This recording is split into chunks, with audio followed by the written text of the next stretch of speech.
पीछे रखना है थर्ड। उस वर्ब की फॉर्म मैं आपको बताता हूँ हम इसको करेंगे कैसे, ध्यान से देखेंगे तब ये आपको दिखेगा प्लेड के रूप में। और मैं जो तरीका जो स्ट्रेटेजी आपको देने वाला हूँ ना, आज हमारा जो टॉपिक रहेगा वो वॉइस रहेगा। और इस टॉपिक को समझने के बाद आपके 95% क्वेश्चन सही होंगे। और मैं जो तरीका जो स्ट्रेटेजी आपको देने वाला हूँ ना, वो आप लोगों को लगेगी वाव, समझे। तो मैं आपको बताता हूँ हम इसको करेंगे कैसे, ध्यान से देखना।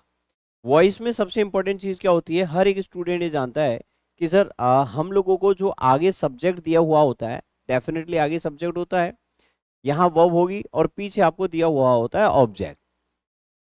आपके पास दो चीजें हो गई, एक सब्जेक्ट, ठीक है, और एक ऑब्जेक्ट। इन दोनों को इंटरचेंज करते हैं, मतलब सब्जेक्ट को ऑब्जेक्ट बनाते हैं और ऑब्जेक्ट को सब्जेक्ट बनाते हैं। आपको ये बात सबको पता है कि आगे एक चीज को पीछे लेके जाते हैं और पीछे एक चीज को आगे लेके आते हैं। तो जैसे ही आप इस ऑब्जेक्ट को आगे लाते हैं ना गाइस, तो आपको एक काम एक्स्ट्रा करना है मेरे कहने से। ये जो वर्ब है ना बीच में, इस वर्ब में ये आपको पेनल्टी लगानी है। मतलब ये दो कोड जोड़ने हैं, जिसका एक का नाम है बी और एक का नाम है थर्ड। दो चीजें आपको जोड़नी है। कैसे? जैसे मान लीजिए आपके पास कोई भी वर्ब है, हेल्पिंग ऑफ जो भी होगी उसे आप सेम रखेंगे, जो भी हेल्पिंग ऑफ होगी उसे सेम रखेंगे। अब ये आपके सामने जो भी शब्द है, इसके आगे आपको ये बी रखना है, राइट, और इसके पीछे रखना है आपको थर्ड। अब आपको करना क्या है, ये कब करना है, आपको कब जोड़ना है, जब ऑब्जेक्ट को आगे रखोगे, सब्जेक्ट को पीछे रखोगे। तो आप जैसे ही ये शब्द इस वर्ब से पहले रखोगे ना, तो इस वर्ब में जो भी फॉर्म है, first, second, third, four, five, वो फॉर्म आपको बी में शिफ्ट करनी है। बस इतना समझना है। मतलब आपको क्या करना है, ये थर्ड फॉर्म इसमें देनी है। तो ये थर्ड फॉर्म आप इसमें तभी लगा पाएंगे जब इसकी फॉर्म यहां से हटेगी। क्यों? क्योंकि ये ऑलरेडी इस पे मतलब जो है आईएनजी लगा हुआ है। तो आप इसकी फॉर्म को पहले आगे शिफ्ट कर दो, ये खाली हो जाएगी और ये थर्ड फॉर्म इसमें लग जाएगी। तो आईएनजी को इसमें मैं शिफ्ट करूंगा, तो बी में जब आईएनजी लगेगा तो इसका एक शब्द बन जाएगा बीइंग। और ये थर्ड फॉर्म जब आप आराम से इसमें लगाएंगे तब ये आपको दिखेगा प्लेड के रूप में। ठीक है, तो आपने देखा बीइंग प्लेड। अब यहाँ इसके साथ कोई भी हेल्पिंग हो, इज एम आर हो, वॉच वर हो, वॉट एवर आपको दे रखा है, आपका काम केवल और केवल वर्ब को देखना है। मतलब मैं आपको जो सेंटेंस कराऊंगा उस सेंटेंस में आपको टारगेट करना है वर्ब को, और वर्ब के आगे रखना है बी, वर्ब के पीछे रखना है थर्ड। उस वर्ब की फॉर्म को इधर शिफ्ट करना है। जैसे ये फर्स्ट है तो फर्स्ट शिफ्ट करनी है, सेकंड है तो इधर सेकंड शिफ्ट करनी है। मैं आपको बता देता हूं कैसे आप समझोगे। ये देखो बी एक ऐसा शब्द है जिसकी फर्स्ट फॉर्म की अगर मैं बात करूं तो फर्स्ट फॉर्म एम, एम का मतलब मैं आपको बता देता हूं, आप नोट कर लेना। मॉडल, अगर आपको लगता है सेंटेंस में मॉडल दे रखा है या सेंटेंस में लेट दे रखा है, तो आपको वर्ब की फर्स्ट फॉर्म के रूप में ना गाइस आपको ये वाला वर्ड यूज करना है बी। अगर आपको लगता है कि सब्जेक्ट के बाद आपको बी की फर्स्ट फॉर्म लेनी है, तो आपको एज एम आर में से यूज करना है। मतलब ये ध्यान रखना आपको यूज किसके बाद करना है। मॉडल के बाद बी लगा रहे हैं तो बी लगाएं, अगर सब्जेक्ट के बाद बी लगा रहे हैं तो इज एम आर लगाएं। अगर बी की सेकंड फॉर्म लगानी पड़े तो वॉच वर लगाएं, बी की थर्ड फॉर्म लगानी पड़े तो बी ने लगाएं, और बी की फोर्थ फॉर्म लगानी पड़े तो बीइंग लगाएं, और बी की पांचवी फॉर्म जिसे इन्फिनेटिव फॉर्म कहते हैं तो आप टू बी लगाएं। ये बी की फॉर्म है, आपको ये याद होनी भी चाहिए। आपको पता है ना हर वर्ब के 5 स्टेप होते हैं, जैसे go, went, gone, going, to go, वैसे ही आपको इनकी फॉर्म्स याद होनी चाहिए। क्यों? क्योंकि जब आप पैसिव बनाओगे ना, तो आपको ओवरऑल सेंटेंस में आने वाली वर्ब को फोकस करना पड़ेगा। और एग्जाम्पल के तौर पे अगर मैं आपके सामने वर्ब रखूं, हो सकता है आपको सेंटेंस में फर्स्ट फॉर्म दिखाई दे, हो सकता है सेकेंड फॉर्म दिखाई दे, हो सकता है आपको थर्ड फॉर्म दिखाई दे, बोलो हाँ या ना, हो सकता है आपको फोर्थ फॉर्म दिखाई दे। आपको जो भी फॉर्म दिखाई दे रही है, इधर मैं इसको राइटिंग कर देता हूं, ठीक है, और हो सकता है आपको टू राइट दिखाई दे। अब ये जो भी फॉर्म है ना, इसके आगे जैसे आप बी रखोगे, बी वही फॉर्म, जैसे ये फर्स्ट है तो बी की फर्स्ट फॉर्म आ जाएगी, ये सेकंड है तो बी की सेकंड फॉर्म आ जाएगी, ये थर्ड है तो बी की थर्ड आ जाएगी, ये फोर है तो बी की फोर आ जाएगी, ये इन्फिनेटिव वाली है यानी पांचवी फॉर्म तो बी की पांचवी फॉर्म आ जाएगी। तो बी की ये जो फॉर्म आपको मैंने लिखी है ये फॉर्म आ जाएंगी, और इन फॉर्म का कौन सी फॉर्म में कन्वर्जन हो जाएगा, बोले तो थर्ड फॉर्म में। आपको लगता है सेंटेंस बुड दे रखा है तो नीचे बूढ़ी होना चाहिए, एज एम आर वाली हेल्पिंग वर्ब है, नीचे एज एम आर वाली ढूंढो, वॉच वर वाली है, वॉच वर वाली ढूंढनी है। एक्टिव से पैसिव बनाते समय ध्यान रखना, एक्टिव से पैसिव बनाते समय, ठीक है। आपको लगता है हैजैब दे रखा है तो हैजैब का होना चाहिए। हाँ, सिंगुलर प्लूरल में चेंज हो सकता है, जो हैज है वो हैज रहेगा, जो हैव है वो हैव रहेगा, ऐसा नहीं है। हैज का हैव भी हो सकता है, हैव का हैज भी हो सकता है, समझ रहे हो मेरी बात। तो आपको रटना नहीं है कि हैज है वो हैज ही रहेगा, ऐसा नहीं। हैज हैव में चेंज हो सकता है, क्योंकि पीछे से आने वाली चीज प्लूरल है या सिंगुलर है वो बाद में पता चलेगा जब सेंटेंस आपको दिखेगा।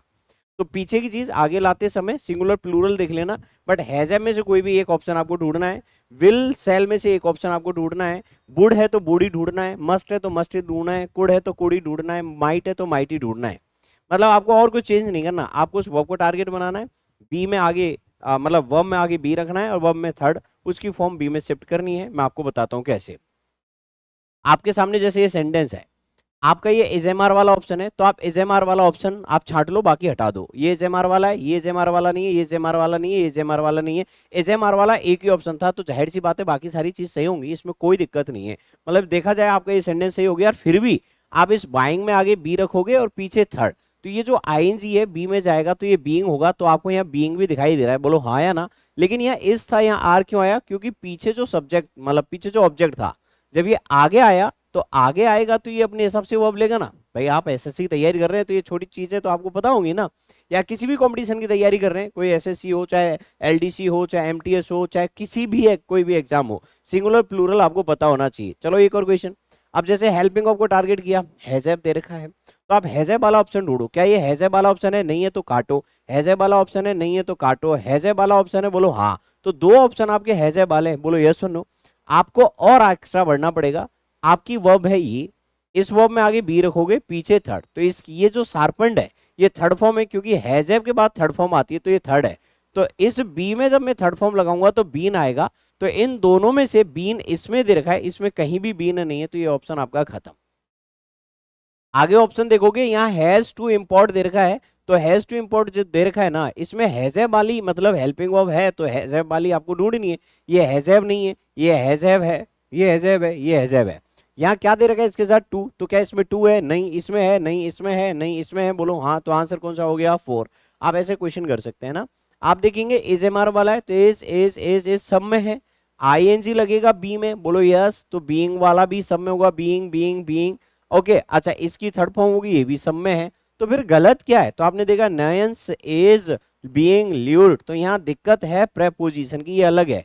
और प्रेपोजिशन आपको जनरली भाई लगाना होता है, कुछ वर्ब्स होती है जिनमें अलग लगता है, वो तो मैं आपको तरीके से जब इसको पढ़ाऊंगा तब आपको वो छोटी छोटी बातें बारीकी से मैं बताऊंगा, है ना।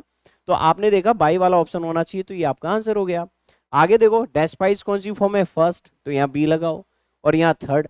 अब ये जो बी लगेगा ना, ये सब्जेक्ट के बाद आ रहा है ना, तो इज एम आर में से लगेगा। इज एम आर है क्या? हाँ। इज एम आर है क्या? हाँ। इनमें इज एम आर नहीं है, दोनों ऑप्शन में इज एम आर इसमें। अब आप देखो, क्या इसमें आईएनजी थी? नहीं, तो ये आईएनजी वाला ऑप्शन भी नहीं चाहिए मुझे, तो ये आपका आंसर है। बोले तो आंसर कौन सा हो गया? आपका दूसरा। ठीक है। ऐसे ही और एक क्वेश्चन देखो, क्या दे रखा है आपको? ये हेड, ये क्या दे रखा है? रिकॉर्ड। अब हेड वाला ऑप्शन है क्या? ये बोलो नहीं है।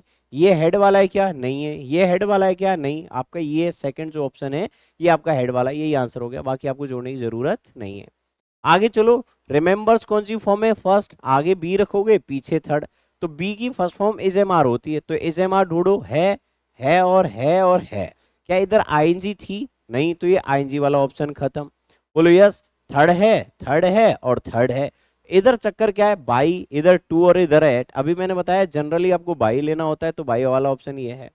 ठीक है। आगे चलो, इधर हेड वाला ऑप्शन फिर से दे रखा है, तो हेड वाला ऑप्शन ये रहा, हेड वाला ऑप्शन ये रहा, हेड वाला ऑप्शन ये रहा, ये हेड वाला ऑप्शन नहीं है। इधर आईएनजी नहीं है, तो आईएनजी वाला ऑप्शन खत्म। तो यहां देखो, इसमें जब मैं बी प्लस थर्ड जोड़ूंगा, तो ये विड्रॉन थर्ड है, ये हेड से पता चली, बोलो हाँ कि ना। अब ये बी में थर्ड फॉर्म लगाओगे तो ये क्या होएगा? बीन। तो क्या इस ऑप्शन में बीन है? नहीं। इसमें बीन है, ये पहले कट गया था, तो आंसर कौन सा हो गया? थर्ड। तो इस तरह से आप हर एक क्वेश्चन को प्रॉपर तरीके से कर सकते हो, अंडरस्टैंड। आप कितने भी क्वेश्चन कर सकते हो, जैसे ये हैजैब वाला ऑप्शन है, हैज टू वाला, तो हैज टू या हैव टू आपको ऑप्शन में ढूंढना है। क्या है? हैज टू हैव टू है क्या? नहीं है। हैज टू हैव टू है क्या? हाँ। तो यही आंसर जाएगा आपका, सीधी सी बात है।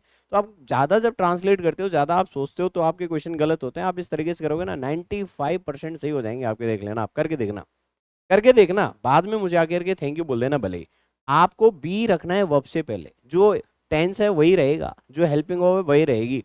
हाँ, पैसिव से एक्टिव वाले क्वेश्चन आपके गलत हो सकते हैं, क्योंकि उसका भी एक तरीका है, वो भी मैं आपको तरीके से बताऊंगा अगली वीडियो में, समझे। तो आप क्या देखेंगे? कॉट कौन सी फॉर्म है? सेकंड। तो सेकंड फॉर्म के लिए क्या होता है? वॉच वर। तो क्या ये वॉच वर है? नहीं। क्या वॉच वर है? नहीं। क्या ये वॉच वर है? नहीं। क्या ये वॉच वर है? बोलो हाँ। तो आंसर कौन सा हो गया? 4। ठीक है। एक और देखो, ये क्या है, इज एम आर वाला ऑप्शन, इज एम आर वाला, दोनों इज एम आर वाले ऑप्शन नहीं है, आईएनजी है तो आईएनजी वाला ऑप्शन ये रहा, ये ऑप्शन खत्म। एम आई राइट? इधर देखो हैज वाला ऑप्शन है, हैज हैब वाला है, हैजेब वाला है, हैजेब वाला है, हैजेब वाला है, सब में हैजेब है। अब इसमें क्या करेंगे हम आगे, तो ये देखो इसमें आपको ये बी प्लस थर्ड जोड़ना ही पड़ेगा। आप जोड़ेंगे तो बीन चाहिए, तो बीन इधर है, हाँ इधर है, बोलो ना, इधर है, बोलो हाँ, इधर है, बोलो हाँ। पीछे क्या चीज है जो आगे जाएगी, सम रूल्स। तो आपने देखा इसमें सम रूल्स है, ये पहले ही कट गया, इसमें केवल रूल्स है, तो मुझे सम रूल्स चाहिए। तो आपने देखा कट कितने लगा, ये कट लग गया, ये कट लग गया, तो या तो ये आंसर होना चाहिए या ये होना चाहिए। इसमें आगे मैनेजर दे रखा है, इसमें बाई लगा के मैनेजर पीछे दे दिया, इसमें नहीं है, तो ये ऑप्शन भी कट हो गया, बोलो हाँ या ना। ये कुछ ऐसी चीजें जो थोड़ा और आपको एक्स्ट्रा देखना पड़ जाता है। इधर आपने देखा विल वाला ऑप्शन है, तो ये विल वाला है, ये नहीं है, ये विल वाला है, ये नहीं है। इधर आपने देखा इसमें बी प्लस थर्ड जोड़ेंगे तो ये प्रेज थर्ड है, तो बी का क्या होएगा, बीन, इसमें बीन नहीं है, ये पहले कट गया, ये विल वाला है, ये पहले कट गया, बीन वाला ऑप्शन ये रहा, तो ये आपका आंसर हो गया। तो इस तरह से आप ये क्वेश्चंस कर सकते हैं। इसका दूसरा वीडियो मैं आपके सामने और लेके आऊंगा जिसमें मैं पैसिव से एक्टिव आपको बताऊंगा, ठीक है, कि पैसिव से एक्टिव कैसे बनाते हैं, और आप फटाफट इसी तरह से बनाएंगे, कोई टेंस नहीं, कोई ट्रांसलेशन नहीं, फटाफट आप इसी तरह से कर सकते हैं। ठीक है गाइस, थैंक यू।